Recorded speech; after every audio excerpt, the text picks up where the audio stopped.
পরিবর্তন সংকল্প যাত্রাকে সামনে রেখে মমতা ব্যানার্জির পাল্টা সভা নদিয়ায় আসতে চলেছে দেশের প্রধানমন্ত্রী। মুখ্যমন্ত্রীর পাল্টা সভা নদিয়ায় আগামী 20 তারিখ নদিয়া আসতে চলেছেন প্রধানমন্ত্রী নরেন্দ্র মোদী। এদিন বিজেপির স্পেশাল প্রতিনিধি দল শান্তিপুর স্টেডিয়াম মাঠ পরিদর্শন করলেন। উল্লেখ্য, আগামীকাল কৃষ্ণনগর গভর্নমেন্ট কলেজ ময়দানে জনসভা করতে আসছেন মুখ্যমন্ত্রী মমতা বন্দ্যোপাধ্যায়। সেখানে একটি তার প্রশাসনিক বৈঠক এবং পথশ্রী প্রকল্পের উদ্বোধন করবেন। মূলত তার এক সপ্তাহের মাথায় নদিয়াতে পাল্টা সভা করতে আসছেন দেশের প্রধানমন্ত্রী নরেন্দ্র মোদী। প্রধানমন্ত্রী নরেন্দ্র মোদীর 2-3টি মাঠ চিহ্নিত করেছেন বিজেপি নেতৃত্ব। তার মধ্যে অন্যতম পছন্দের শান্তিপুর স্টেডিয়াম মাঠ। বিজেপি নেতৃত্বের মতামত, কোনো পরিবর্তন না হলে শান্তিপুরে হতে পারে প্রধানমন্ত্রীর সভা।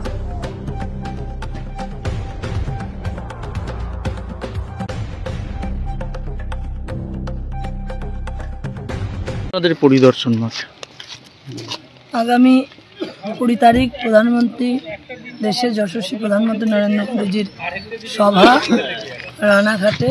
সেই হিসেবে আমরা 3-4টে মাঠ দেখলাম এবং শান্তিপুরে এই যে স্টেডিয়ামের মাঠও দেখা হলো। আরও 2টি মাঠ দেখা হয়েছে। হবিবপুরে একটি মাঠ দেখা হয়েছে, কোপার্সে একটি মাঠ দেখা হয়েছে। রাজ্য নেতৃত্বরা এসেছেন। যে মাঠ এসপিজি বা পিএমওর দপ্তরের পক্ষ থেকে যে মাঠকে পারমিশন করবে তারা জানাবেন, সেই মাঠ পারমিশন হবে, সেই মাঠেই মোদিজির সভা। শান্তিপুরেও আসতেও পারে? হ্যাঁ, আসতে পারে, না আসার কোনো কারণ নেই। সামনে গতকাল তো মমতা বন্দ্যোপাধ্যায় আসছেন, কি বলবেন? মমতা বন্দ্যোপাধ্যায় তার কাজে আসছেন। দেশের প্রধানমন্ত্রী, তিনি তার কাজে আসবেন।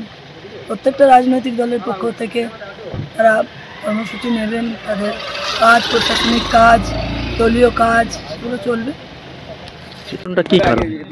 আগামী দিনে নরেন্দ্র মোদীজির, আমাদের ভারতবর্ষের যশস্বী প্রধানমন্ত্রী নরেন্দ্র মোদীজি, তিনি আমাদের এই নবদ্বীপ জোনে বিভাগে তিনি আসছেন সভা করতে। সেই উপলক্ষে আমরা আগামী 20 তারিখে যে সভা, সেই উপলক্ষে আমরা মাঠ পরিদর্শন করছি যে কোন মাঠে করলে আজকে তার এই সভা আরো ব্যাপকভাবে সার্থক লাভ করে। সেই জন্য আজকে এই মাঠে কি আসবেন উনি? চেষ্টা চলছে, কথা হচ্ছে, সবার সাথে দেখছি, সবাই পরিদর্শনে আসছে না। ঠিক।